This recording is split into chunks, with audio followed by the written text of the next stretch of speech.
Hi everyone, it's Yvonne from Yvonne Ceramics.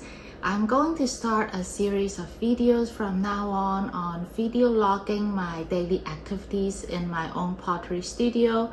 So these videos are not going to be any learning tutorials, but really me just in my studio doing glazing or making stuff. So if you're interested, you can follow along. So I just did bisque firing. So these are snowmen that just finished the bisque firing and I need to glaze them. If you can see, I have some letters here that I need to put some black underglaze on. So I've got some black underglaze in a little bottle here. Because of how small these letters are, I'm going to see if I can just fill them in and then wipe back with my sponge. We'll see if it works, because it's going to take me too long to just do them one by one. I did try to do it for this first row of letter when the clay was in leather hard, but it's just taking me too long. So I've got my sponge here. It's a little bit wet with water and I'm just going to try and wipe back, see how it goes.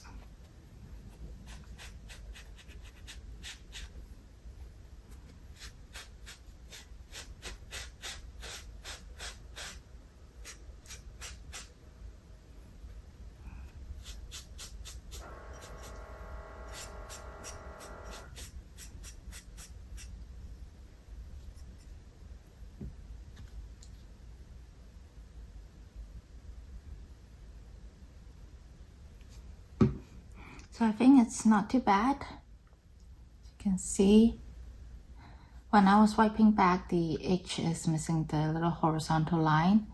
So I'm just filling it in and then do it again.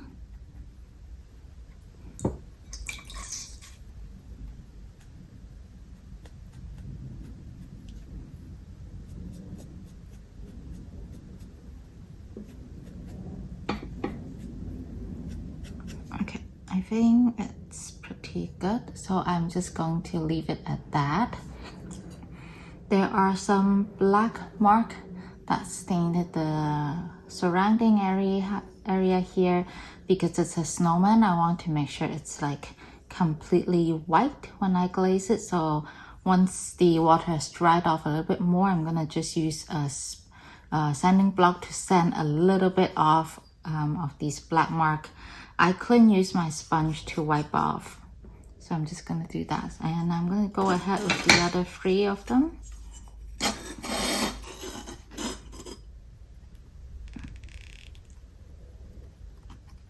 And if you don't have black underglaze in a little squeezy bottle, what you could do is just use a small paintbrush, like something like this, a small paintbrush, and dip it in your black underglaze and just paint it on the letter.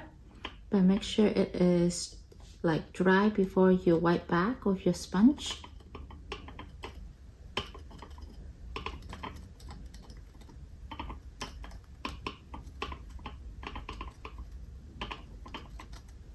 Okay, this one I'm going to just let it dry before I wipe back.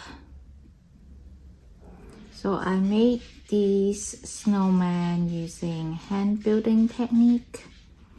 These are going to be for Christmas. I know it's a little bit early now to make Christmas stuff, but Christmas usually is the time that's super busy. So that's why I want to get a head start.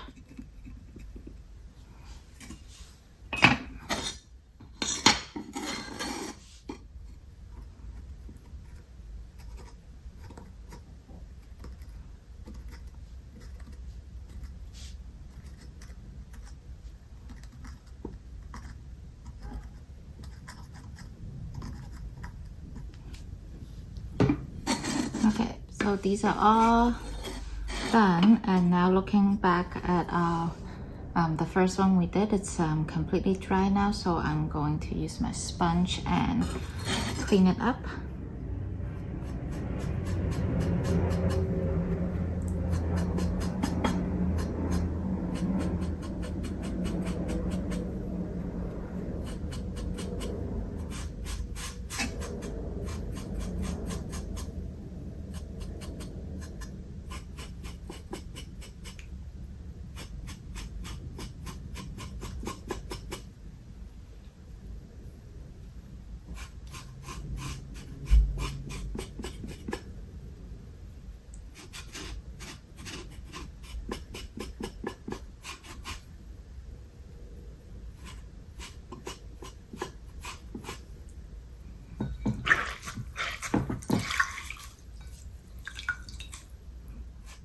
So I want to make sure my sponge is not too wet, just a little bit wet with water when I'm wiping it back.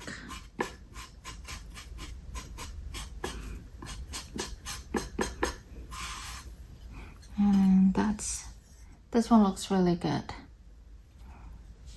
Okay, next one here. I'm not sure if this one would work because I realized the stamping was not, like the impression was not very deep. So some of the letters might not work. Like these ones here. So I'm also rinsing my sponge as I go.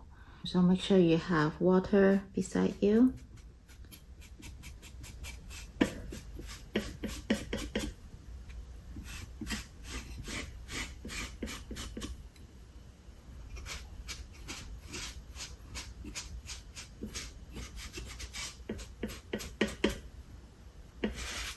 As you can see, some of the letters that didn't quite work because when I stamped it, the impression wasn't deep enough. So that's why the underglaze didn't go in. So what I'm going to do is I'm going to hand write these letters.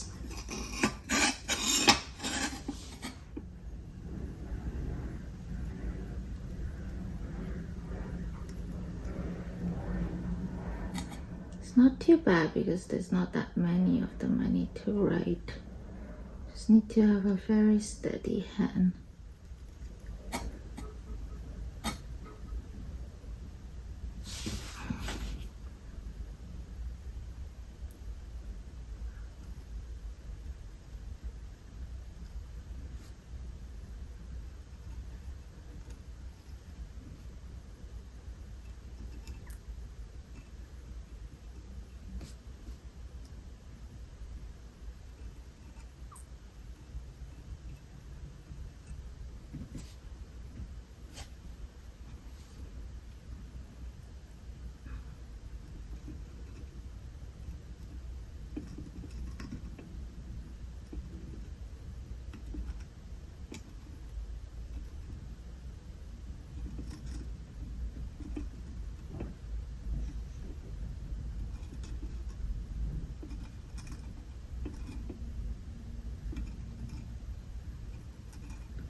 Okay, let's look at my letter. I think it's not too bad for handwriting it.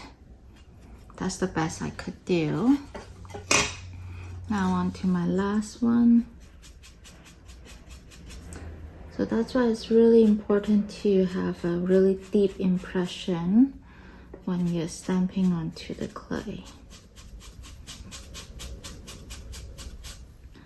And for the rest of these, like gloves and nose and eyes, these were I painted with underglaze when I was in leather heart stage. The reason why I chose to paint them at leather heart stage is because I want to paint the whole thing with clear glaze, and I don't want to have any kind of bleeding. So sometimes what bleeding is, after you paint with underglaze at this stage and then you put the clear on, it might bleed, the color might bleed off. So that's why I like to do my underglaze work at letter heart stage. So it's just 2 letters I need to fill in here.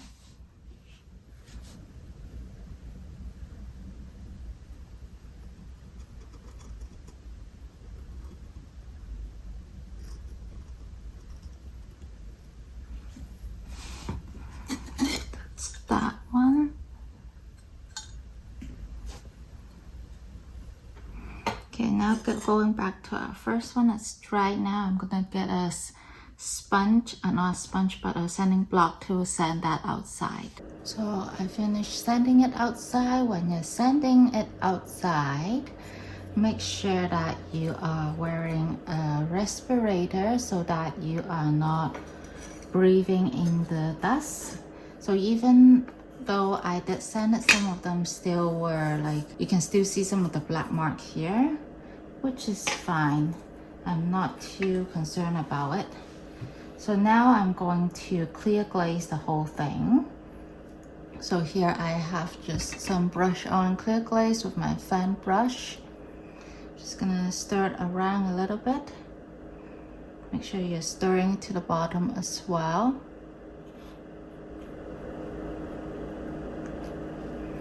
And then I'm just gonna brush it on.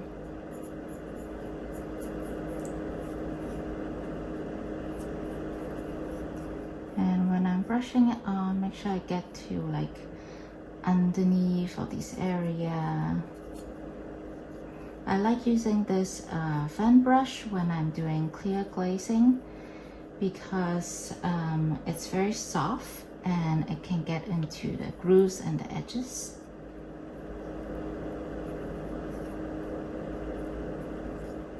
And I'm applying a very thin coat right now. I'm not doing it thick. So I know this glaze, which is Spectrum Cone 5 clear glaze. I know this glaze, you don't have to put it on too thick. Even though it says apply 2 to 3 coats, I usually do 2 coats.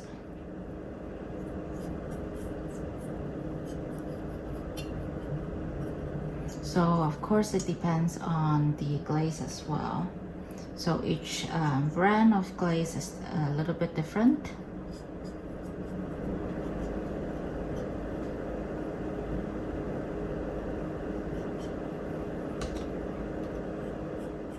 I'm also glazing the edge as well. I'm just using the side of the fan brush to glaze it like that.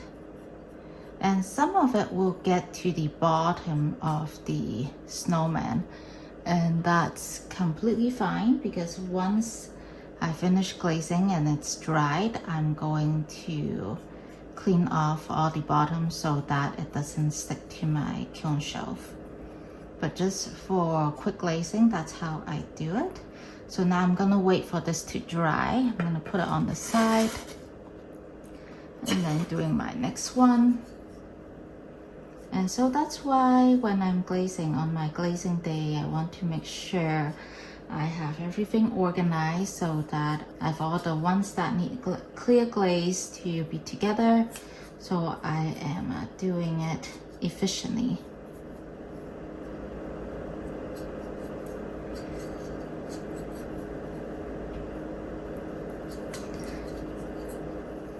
So I have already started, like kind of throughout the year, I do a little bit of the Christmas stuff, like especially for Christmas ornament. I sell out a lot of those for the last Christmas. So throughout the year, that's what I do. I just do Christmas ornaments and collect them all in the box. So when it's time to sell for Christmas ornament, I have a huge inventory rather than panicking in November. So last year I didn't have enough inventory for my Christmas ornament, and actually my shelf was a little bit empty because of that. And if you're in Canada, you would know of a store called Makers, and that's where I sell some of my stuff at Makers.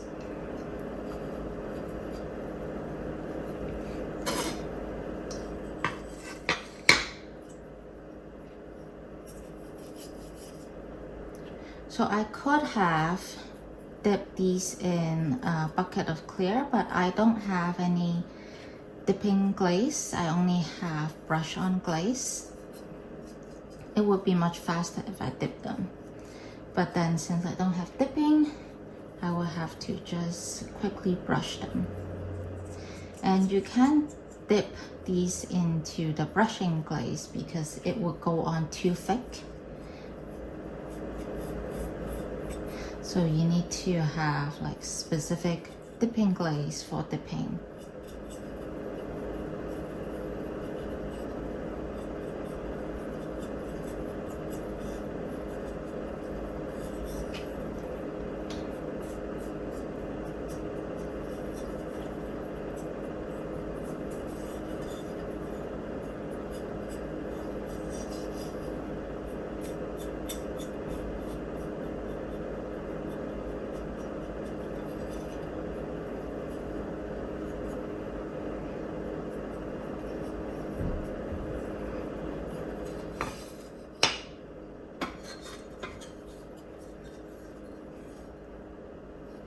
So this is my last snowman. Just brushing it quickly.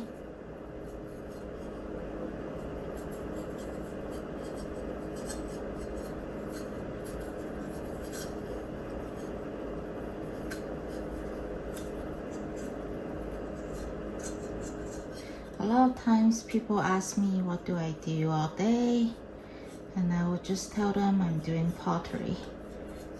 And it is kind of hard to describe to people who don't do pottery what I do in my studio. So it's just easier if I just tell them I do pottery. And a lot of people don't understand that there's so many steps in doing pottery.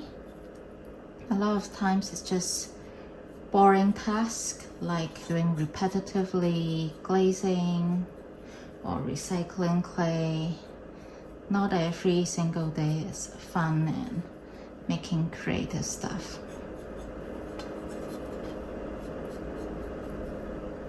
Okay, so it's all done. All 4 of them had a first coat of glaze, and then going back to our first one, it's already dried out, so I'm just applying to my second coat of clear glaze.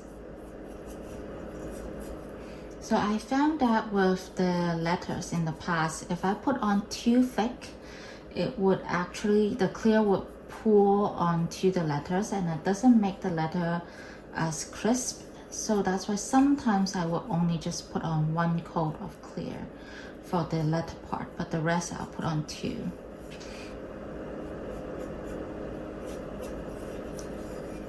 So I'm just putting on a very, very thin coat for my second coat.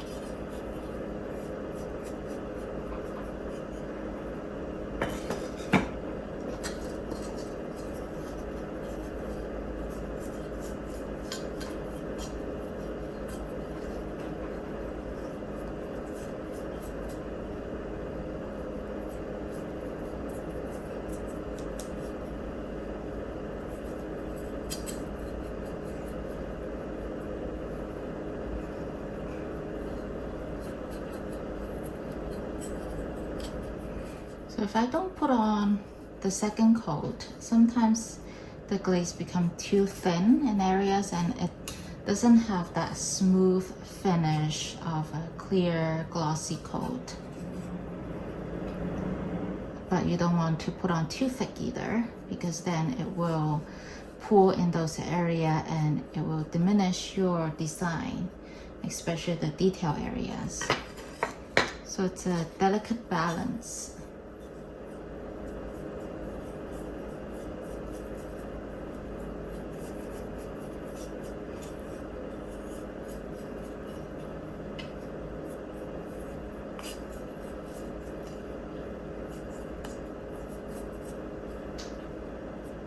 And not putting on a really thick coat here, just kind of brushing it in the crooks and areas and corners and edges, especially underneath the gloves and the eyes and those areas.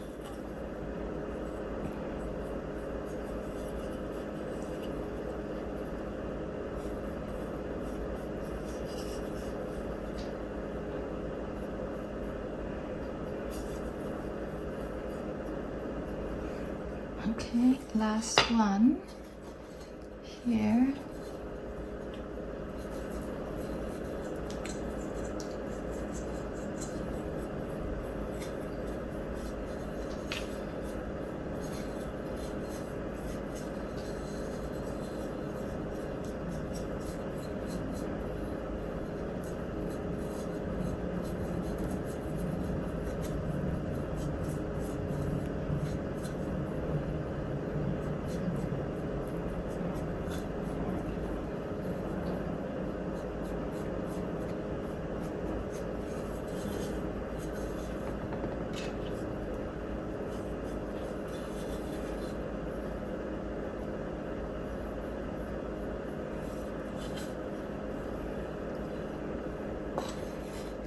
That's good.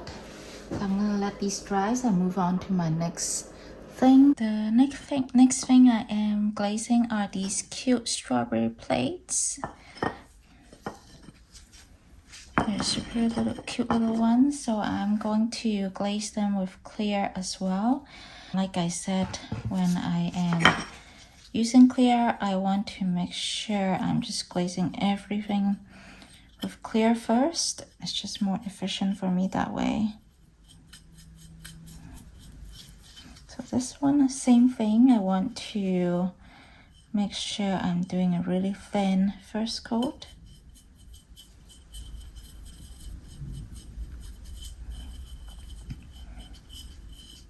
And I want to also do a little bit on the edge here.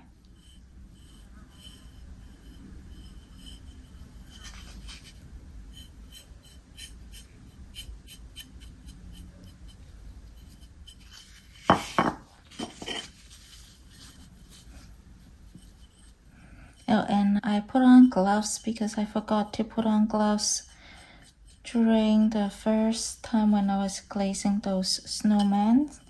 So you should always put on gloves when you are glazing, because sometimes there are some chemicals in the glazes you don't want to be in direct contact with your skin.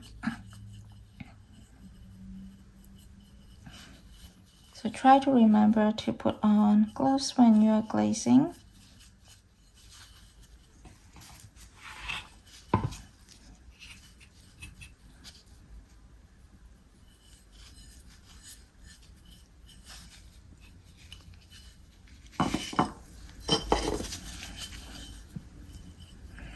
So like I said, I'm not too worried about getting glazes on the back side because I'm going to clean up everything before I put them on the kiln shelf.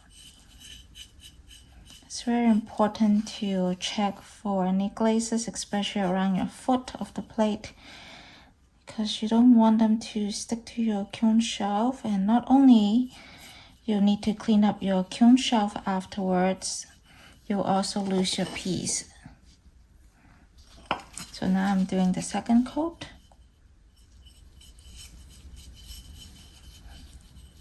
So for the strawberry, I know that like in the past when I put on 2 coats, it kind of covers the color and become a little bit cloudy. So I'm not going to do 2 coats on the strawberry. Only doing 2 coats for the plate itself.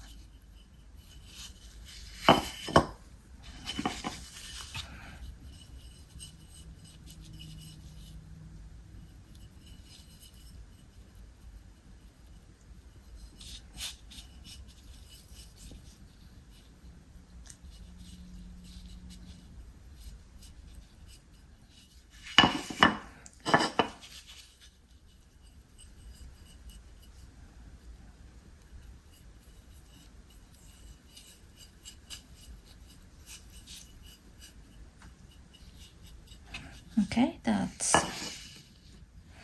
off 3 plates, and then I'm going to let them dry before I clean up those guys. Next, I have Halloween gnomes here. I am going to just clear glaze these two, the leaves and the pumpkin. The hat, I'm going to do a celadon glaze. So just going to lightly brush on some clear here.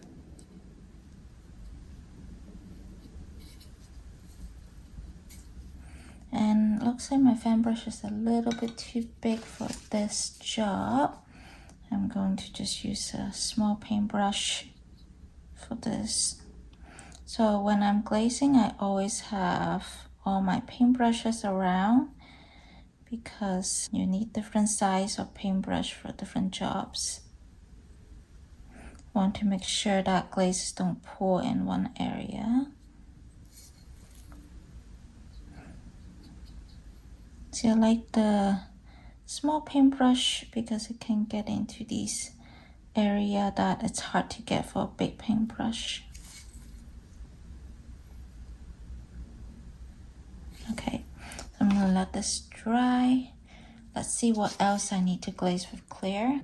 So the next thing I need to do clear on these jugs or pitchers.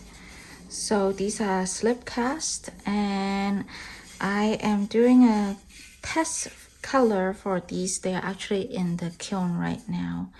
I'm going to do clear on the inside. I'm using clear as a liner glaze because nobody will see the inside, so that's why I'm using clear on the inside. And same for these cute little pudding guy, cup guy, and my duck. I'm just gonna use clear as my liner for these guys as well. And since they are liners, I'm going to just pour my clear on here, swoosh it around, pour it out. Okay, I'm just gonna show you.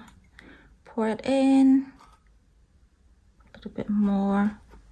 Okay, swoosh it around and pour it into this one. So just kind of do it like that.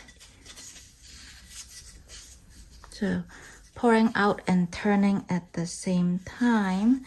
And I know sometimes some residue glaze would be inside and the bottom, so I don't want that because I don't want it to be too thick. So I'm using my fan brush to swoop in the residue glazes and just scoop it out into my next container so that it's not too thick on the bottom. Same thing for the next one. Now I'm going to swoosh it around, pour it out while turning so that it glazes the whole interior of this vessel. Same thing, scoop out any excess glazes so that it doesn't get too thick. Pour into the next vessel. And don't worry about these strips, I'm gonna clean those up later. First, I'm going to glaze all the insides first.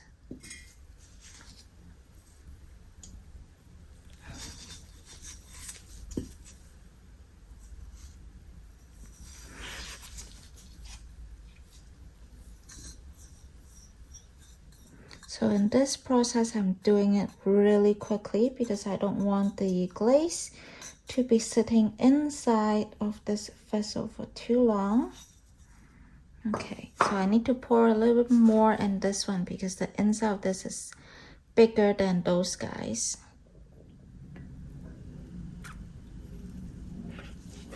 So it's a little bit messy, but that's okay. I can clean up all of these later. So swoosh it around, turn around, then pour it out while turning.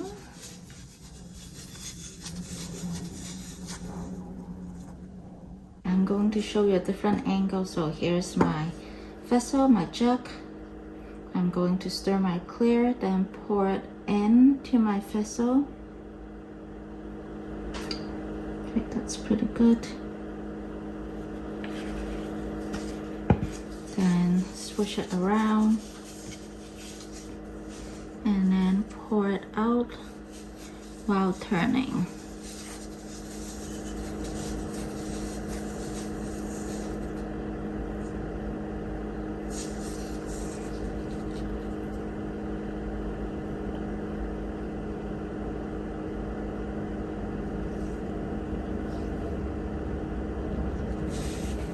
Okay, and then just cleaning up the edge here. So this is my wet sponge, cleaning up this area, just like that.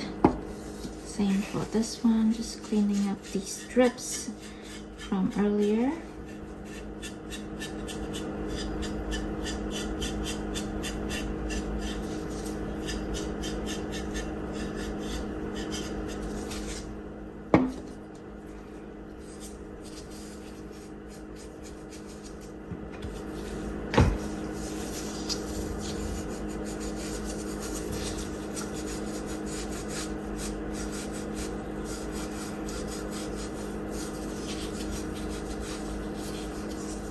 So for these planter guys, because there's a face, I don't want to use glazes that are too dark and cover up the face. So I will most likely use Amaco's Celadon glazes.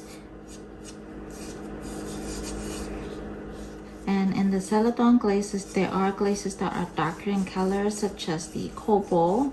And so I would want to avoid using those ones.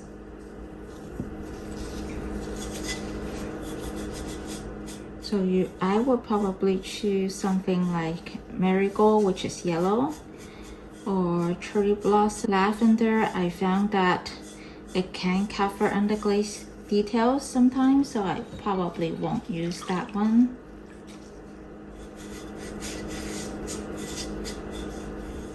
And for this guy here, first I made the bottom. Then for these strips, what I do is I have some really thick slips. I would put them on the rim, and then I would just do tap, tap, tap onto the table, and then the drips will just fall down. Depending on where it would be thicker, then that's where the drips goes down. And then the last one.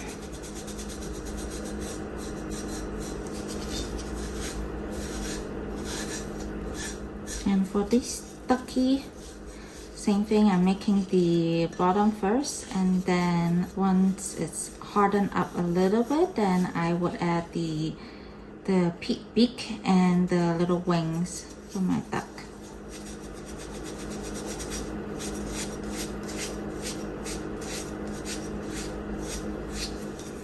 So notice my sponge when I'm cleaning up, it's not a really wet sponge because I don't want to add too much water before I glaze a different color. So that's good. So these guys, I'm just gonna put that aside. I'm going to do the rest of the clear first.